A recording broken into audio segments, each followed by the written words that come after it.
buenas tardes a todos, bienvenidos de nuevo a este pequeño rincón del cinéfilo. Hoy estamos de domingo por la tarde y os voy a comentar una película que vi hace unas cuantas noches y que hace ya tiempo que no veía, que la tenía comprada, pero que sin duda la tenía un poquito olvidada, pero cuando la he vuelto a ver pues he recordado la maravillosa película que uno de los más grandes directores de la historia del cine rodó en 1942 y que ahora os relataré también todos los problemas que tuvo de producción y también ya no solo en la producción sino en la postproducción, cómo esta película fue mutilada por la productora, por la RKO Pictures en 1942 y cómo su director tuvo que montar en cólera con la productora y que realmente hasta cierto punto salieron a mal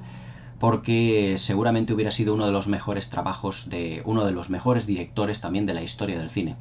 Esta noche, o esta tarde-noche, os voy a hablar del Cuarto Mandamiento de Orson Welles, dirigida, como os he dicho anteriormente, en 1942 y protagonizada pues por algunos de sus actores fetiche, como fueron Joseph Cotten, Agnes Moorehead, que trabajó también con ella en Ciudadano Kane, y también por una jovencísima Anne Baxter. A Anne Baxter seguramente la recordaréis por ser la Nefertari de Los 10 Mandamientos de Cecil B. DeMille junto a Jules Briner y Charlton Heston. Pero sin duda Orson Welles en 1942 firmó una de sus numerosas obras maestras, que fue el Cuarto Mandamiento, basado también en una novela del mismo nombre llamada Los Magníficos Amberson. La verdad es que el Cuarto Mandamiento se puede decir que es una evolución lógica dentro de lo que es la escala de valores, la escala narrativa y visual, la imaginación visual y la perfección narrativa que llegó a alcanzar Orson Welles como director a lo largo de su carrera.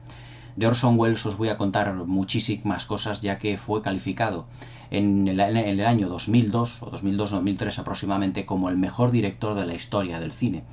Para mí no es el mejor director, aunque puede decirse que efectivamente es uno de los mejores. Para mí los mejores directores de la historia del cine son John Ford, Alfred Hitchcock y Steven Spielberg, pero si tuviera que elegir seguramente un cuarto o un quinto, pues dirían que son William Wyler y Orson Welles, sin duda alguna. Orson Welles como director firmó, al igual que Stanley Kubrick, pocas películas, pero la verdad es que todas ellas prácticamente obras de arte tanto de narrativa como de potencia visual, ya que el dominio que tenía Orson Welles de la puesta en escena, del movimiento de los actores dentro de las secuencias, de la profundidad de campo de sus fotografías, cómo filmaba los interiores, incluso los techos de las mansiones, de los castillos, de los decorados, era algo que muy pocos directores en los años 40 filmaban, pero que Orson Welles con Ciudadano Kane en 1941 se atrevió a hacer y que repitió en el Cuarto Mandamiento en 1942. Orson Welles pues basaba su perfección narrativa, que iba alcanzando título tras título, por una definición de lo que es el diálogo con la puesta en escena muy parecida, digamos, a la narración de los documentales. Es decir, Orson Welles siempre apostaba por unos planos, digamos, muy amplios, casi podríamos decirlo que como panorámicos, no como travelings, pero sí como grandes panorámicos, donde metía muchísima información en cada plano. Puertas, ventanas, profundidad de campo, si eran interiores, si eran exteriores, manejaba como nadie la iluminación, en las maquetas, en los filtros utilizados en las cámaras, en esa utilización del blanco y negro como solo el Hollywood clásico sabía hacer y como Orson Welles, basándose también, por ejemplo, en el caso del Cuarto Mandamiento, en la fotografía de un excelente director como era Stanley Cortez, alcanzó una perfección visual pocas veces igualada en el Hollywood clásico, incluso en el Hollywood de hoy. La verdad es que ver hoy en día una película iluminada y fotografiada en la dirección en la dirección de fotografía y en la dirección de actores de Orson Welles es un auténtico placer visual, ya que siempre los exteriores los filma de un modo amplio. Los actores pueden moverse perfectamente dentro del encuadre. Todo ello es deudor de que a Orson Welles le gustaba muchísimo la puesta en escena de las representaciones teatrales. Era un gran admirador del vodevil, de las obras de teatro, y siempre, o casi siempre, filmaba sus películas componiendo los planos, moviendo muy poquito la cámara, y componiendo los planos, unos planos, como os he dicho, unos planos amplios, donde los personajes podían moverse muy holgadamente. Eran muy clásicos los planos generales que hacía de lo que eran las casas, los interiores de las viviendas, de las mansiones, de los castillos. Recordar, por ejemplo, esa gran mansión que es Xanadu en Ciudadano Kane, como Orson Welles filma el interior, los salones, las escalinatas, dándole una progresión dramática a todo ello, sobre todo con esos primeros planos en contrapicado y en picado que realiza Orson Welles, la utilización de las sombras, de las luces, de lo que son, por ejemplo, los claroscuros, las siluetas, que también en el Cuarto Mandamiento tiene un especial protagonismo. Todo ello con una imaginación visual realmente extraordinaria. El Cuarto Mandamiento, como fue también Mr. Arkadin, como fue Set de Mal, como Otelo, Macbeth, La Dama de Shanghái, el mismo Ciudadano Kane y el Cuarto Mandamiento, son obras maestras visuales que Orson Welles nos dejó para deleite de los cinéfilos a lo largo de toda su historia. La verdad es que visualizar el Cuarto Mandamiento, o incluso cualquier obra de Orson Welles, es visualizar una película en la que cada plano tiene muchísima información, donde lo que es la puesta en escena, lo que es la planificación está mimada hasta lo más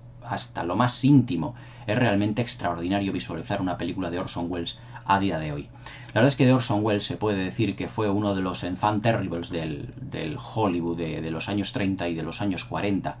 ya que ya no solo posee una gran imaginación visual y una técnica narrativa muy pulida, basada, como os estoy comentando, en el teatro, sino que Orson Welles empezó a filmar películas en la RKO. Ciudadano Kane fue una de ellas, el Cuarto Mandamiento fue otra, pero que ese contrato que firmó por la RKO vino después de esa famosísima retransmisión radiofónica que hizo Orson Welles con solo 23 años de La Guerra de los Mundos, que fue tan sumamente aclamada y sobresaliente que muchos estadounidenses al verla pues estaban creyendo que estaban como siendo como invadidos por una raza alienígena. Es decir, fue tan sumamente realista que a partir de ese éxito que él tuvo, fue contratado por la RKO en Hollywood para hacer un mínimo de 3 películas al año. Evidentemente Ciudadano Kane fue la primera. Orson Welles realmente como actor tiene muchísimas más películas que como director, pero él hacía películas como actor para luego poder financiarse los proyectos como director. La verdad es que los proyectos como director que filmaba Orson Welles eran proyectos muy arriesgados que iban, digamos, un poquito a contracorriente de lo que Hollywood entonces le daba a su público. Los años 30, los años 40 son la época de los grandes musicales de Babs y Berkeley, y ya el comienzo de los grandes musicales ya de Stanley Donen o de Vincent Minnelli, que eran los que realmente estaban copando el éxito comercial. Pero las películas de Orson Welles eran completamente distintas, eran películas oscuras, con personajes tétricos, con personajes psicológicamente y emocionalmente muy afectados, pero realmente la perfección narrativa que tenía Orson Welles a componer los planos, a tratar el guión, a lo que era la perfección de esos diálogos, en lo que sus películas tienen un montaje muy ajustado, en que no sobraba un plano, y sobre todo los temas, con esa puesta en escena un tanto oscura, sombría. La verdad es que daba muchísimas veces ya chocaba con los productores y los intereses de la RKO. La RKO, por ejemplo, era la productora de películas de Fred Astaire y Ginger Rogers, los musicales, que eran completamente opuestos a las películas oscuras y transgresoras que realmente hacía Orson Welles. Pero aún así, y después de su fallecimiento en 1987, 86-87, pues la verdad es que su fama empezó a potenciarse y se convirtió en uno de los mejores directores de la historia del cine. En los años 30 y los años 40 Hollywood no supo ver, o no quiso ver, por así decirlo, el potencial que tenía este chaval, que con solo 24 años realizó lo que es, para muchos, la mejor película de la historia del cine, Ciudadano Kane, para mí una de las mejores, tanto lo que se refiere a técnica cinematográfica como lo que se refiere a perfección narrativa, que sin duda comentaré aquí en el canal. Pero he querido empezar la filmografía de Orson Welles con una película de época que tiene muchísimas lecturas y que tuvo muchísimos problemas de producción y de postproducción. Cuando Orson Welles rodó El Cuarto Mandamiento, rodó una película de 150 minutos, 148 minutos para ser exactos. Lo que ocurre es que cuando terminó la filmación de la película, empezó el montaje y realizó un montaje de 131 minutos y desechando unas cuantas secuencias. Después del montaje y antes del estreno, Orson Welles viajó fuera de Estados Unidos para buscar exteriores de su próxima película. Uno de sus destinos favoritos de sus salidas era precisamente España. Orson Welles, muchas de las entrevistas que realizó, pues quiso retirarse cuando ya fuera un poquito más mayor precisamente a nuestro país, porque le decía que le gustaban mucho nuestras costumbres, nuestra manera de ver la vida, que chocaba frontalmente con una manera de vivir allí en Estados Unidos que según él pues no le gustaba, que era demasiado hermética.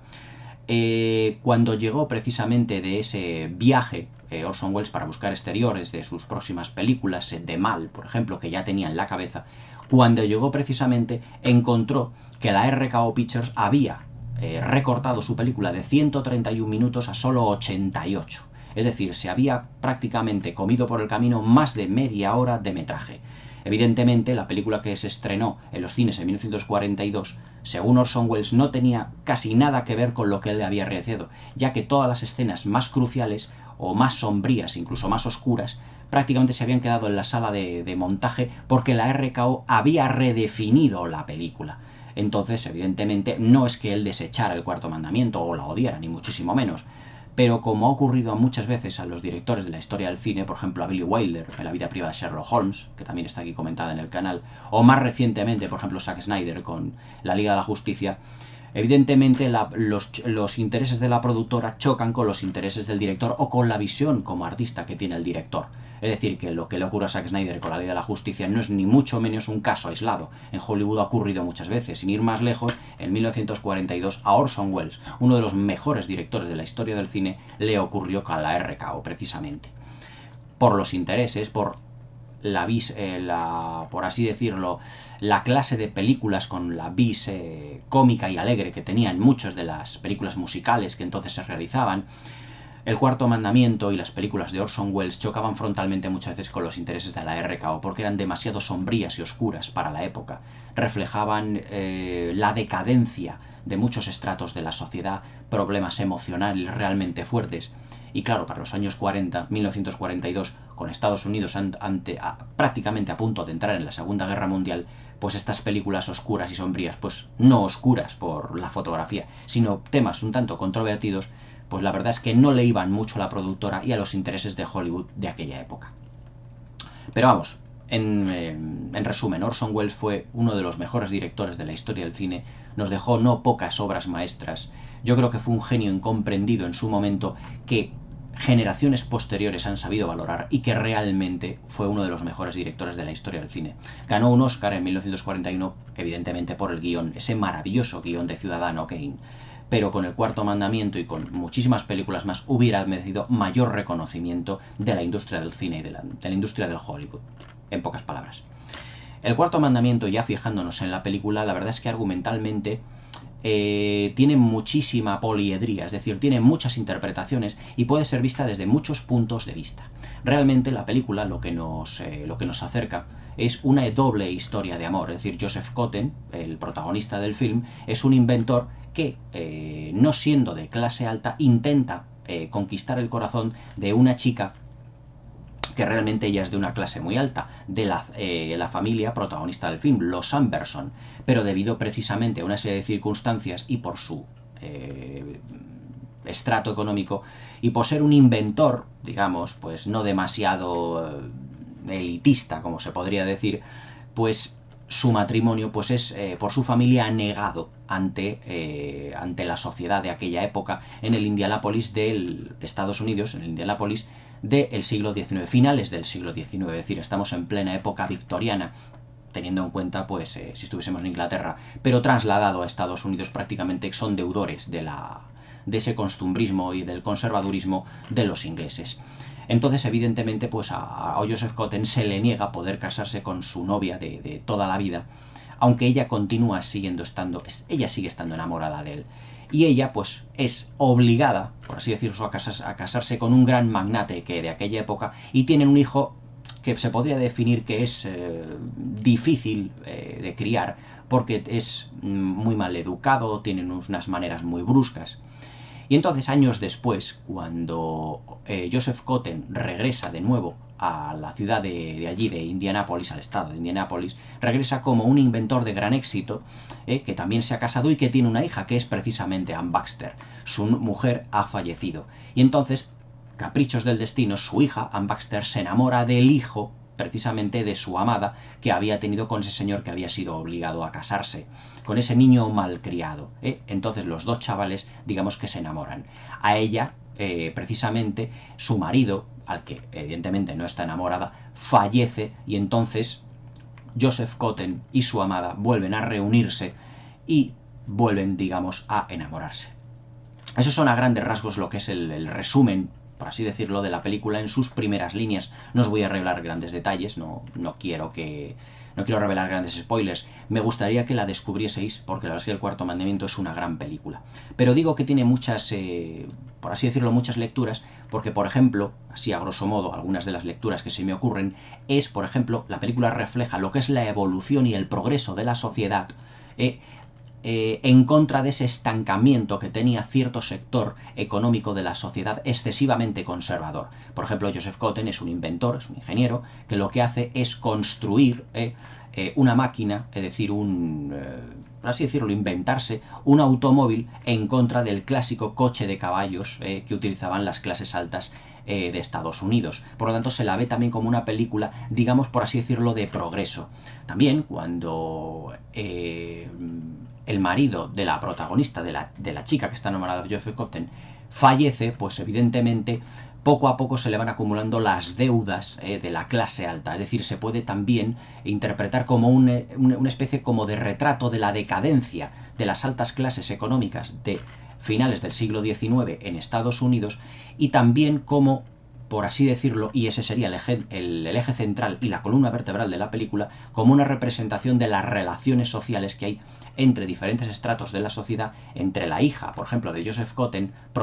interpretada por Anne Baxter, y el hijo malcriado de la protagonista. Y también Joseph Cotten con la amada de toda la vida, muchos años después de haber estado detrás de ella y que hubiera sido su novia. La verdad es que la película, pues digamos, refleja pues todo un estatus emocional dentro de todos los personajes, sobre todo focalizado en el personaje de Agnes Moorehead, que es, por así decirlo, la cuñada de la protagonista, que si os esperáis voy a deciros el nombre porque ahora mismo no me acuerdo. Es precisamente Dolores Costello, lo que es la actriz rubia de la que está enamorada Joseph Cotten. Agnes Moorehead, que ya la vimos anteriormente en Ciudadano Kane, y que si os acordaréis era la Endora de la serie Embrujada de los años 60, ella, Agnes Moorehead, su personaje, había estado enamorada durante toda la vida del personaje de Joseph Cotten. Es decir, había estado enamorada y sigue estando perdidamente enamorada de lo que había sido la novia de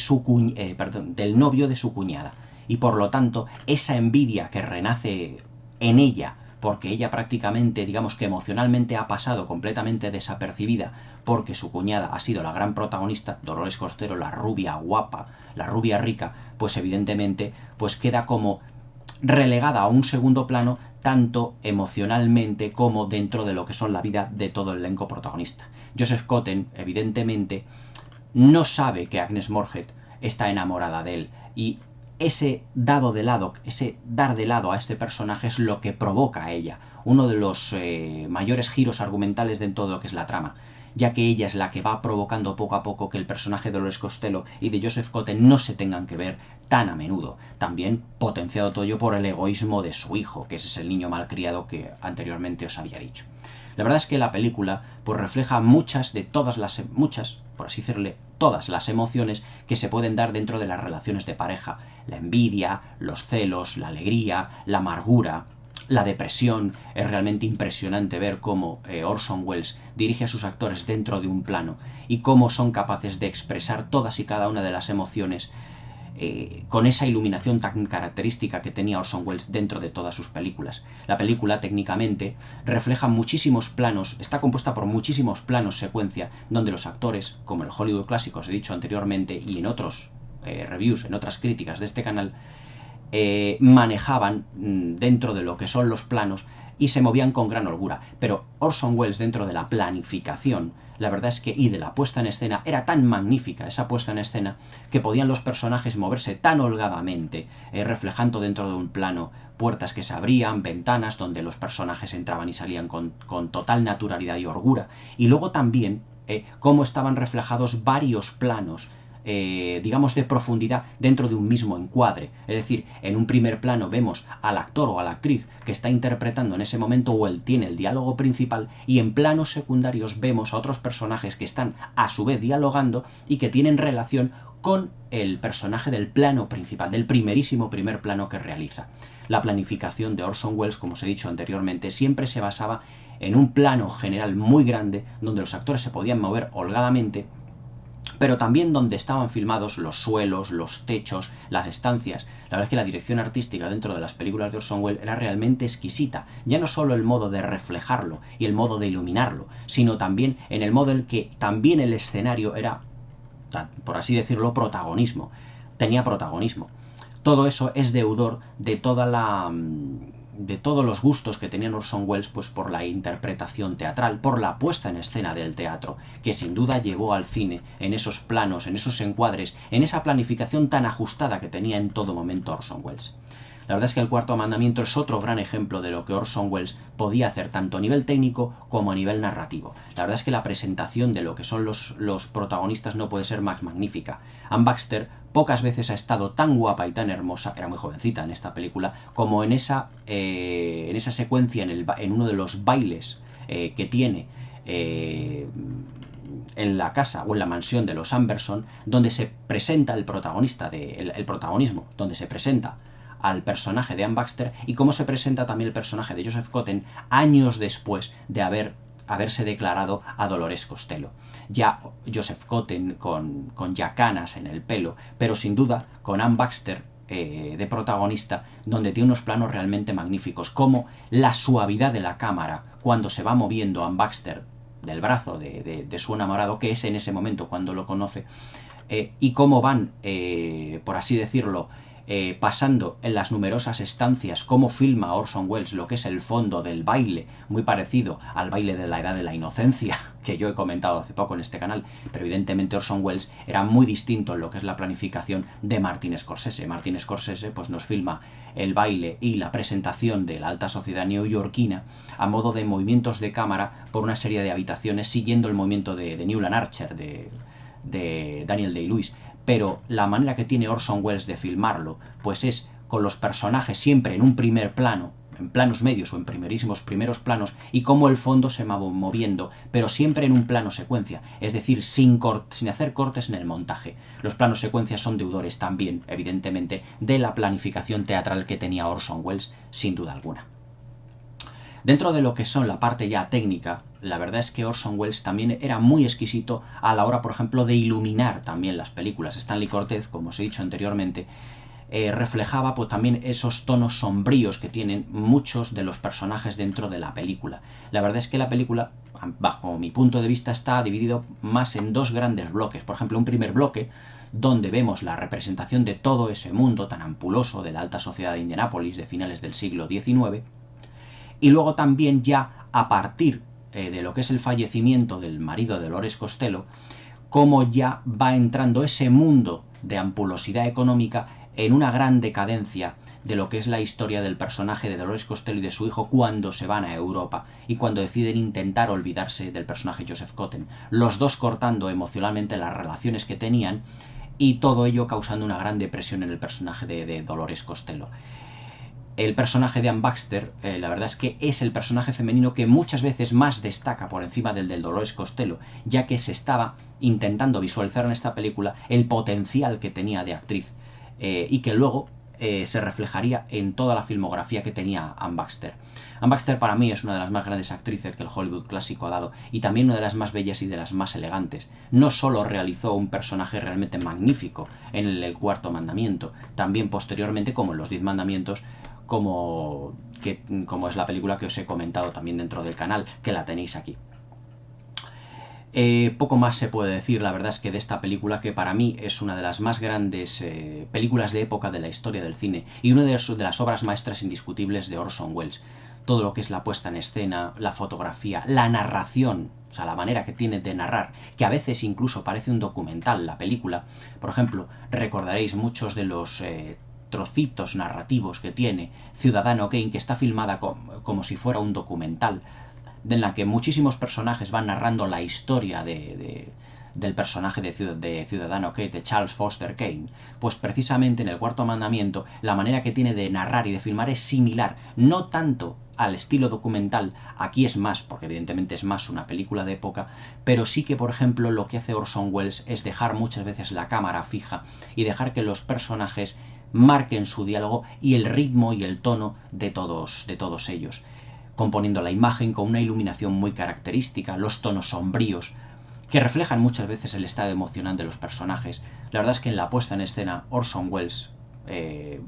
era de los pocos directores, yo creo de los pocos directores del Hollywood clásico que tenía, por así decirlo, una personalidad tan definida, junto con Alfred Hitchcock, junto con John Ford, junto con William Wyler, muchísimos de ellos muy característicos, que haré un especial de directores del Hollywood clásico para ver cuáles eran las grandes diferencias que había entre uno y otro y cuál era la puesta en escena, la importancia de la puesta en escena en todos ellos. En el Cuarto Mandamiento, Orson Welles, no vemos un lenguaje visual como tenía, por ejemplo, John Ford o Alfred Hitchcock, que eran muy deudores de lo que era el cine mudo. Ellos habían hecho cine mudo. Orson Welles, la puesta en escena, no era del cine mudo, era del teatro, debido o que se podía ver precisamente en esos planos amplios, en esos encuadres amplios, donde los personajes se movían muy bien, donde había varias, por ejemplo, planos de significación en los primeros planos, en el fondo, precisamente otorgando mucha profundidad de campo a la fotografía. Pero eso es algo que ya hablaremos posteriormente cuando haga el especial de directores clásicos de Hollywood, que ya os digo en primicia que lo voy a hacer, y también de directores modernos, todo llegará. Pero hasta entonces os puedo dejar precisamente con uno de los mejores ejemplos de lo que Orson Welles era capaz de hacer detrás de las cámaras. El Cuarto Mandamiento, una obra maestra absoluta del cine de época, con muchas lectoras, tanto físicas como emocionales, que nos daba una idea de la lucha de clases sociales que había en Estados Unidos del siglo XIX, y que realmente también nos da otro ejemplo del potencial tanto visual como narrativo de Orson Welles. Ver el Cuarto Mandamiento hoy en día es observar a un auténtico maestro a la hora de narrar toda clase de historias que hoy en día ya no estamos, por desgracia, no estamos acostumbrados a ver narradores de la talla de Orson Welles. Una pena que Hollywood no le diera la importancia, o no le diera, por así decirlo, ya no voy a ser tan materialista, ya no todos los premios, sino el reconocimiento que debería haber tenido este auténtico genio del cine. Un último apunte, y un poquito gracioso. O sea, vosotros sabéis, por los juguetes que os he enseñado muchas veces aquí en mi canal, que a mí me gustan los Transformers. Orson Welles le dio la voz a Unicron, uno de los personajes más míticos del mundo de Transformers, en la película Transformers The Movie de 1986, en su versión original, evidentemente. Fue uno de los últimos trabajos que este genio del cine realizó. También un episodio de la serie Luz de Luna, ¿os acordáis de los años 80, de Bruce Willis y de Sybil Shepherd? Precisamente Orson Welles no pudo ver ni el estreno de Transformers, la película de dibujos animados del 86, ni el capítulo de Luz de Luna, ya que en 1986 falleció de un infarto de miocardio. Orson Welles nos dejó, dejándonos una filmografía inigualable. El Cuarto Mandamiento es uno de los pilares más impresionantes que, junto con La Dama de Shanghái, Set de Mal, Ciudadano Kane, Otelo, Macbeth, Campanas a medianoche y Mr. Arkadin, forman una filmografía realmente extraordinaria, como muy pocos directores de la historia del cine han sabido dar. Os dejo con El Cuarto Mandamiento, una obra maestra absoluta, con múltiples lecturas, con una poliedría inalcanzable en lo que refiere a lecturas narrativas, con una imaginación visual desbordante, con una puesta en escena fantástica y con unas interpretaciones maravillosas. Tanto de Agnes Moorehead, Joseph Cotten, Dolores Costello y Ian Baxter en los papeles principales. El Cuarto Mandamiento, una obra de arte de Orson Welles. No os la perdáis, hacedme caso.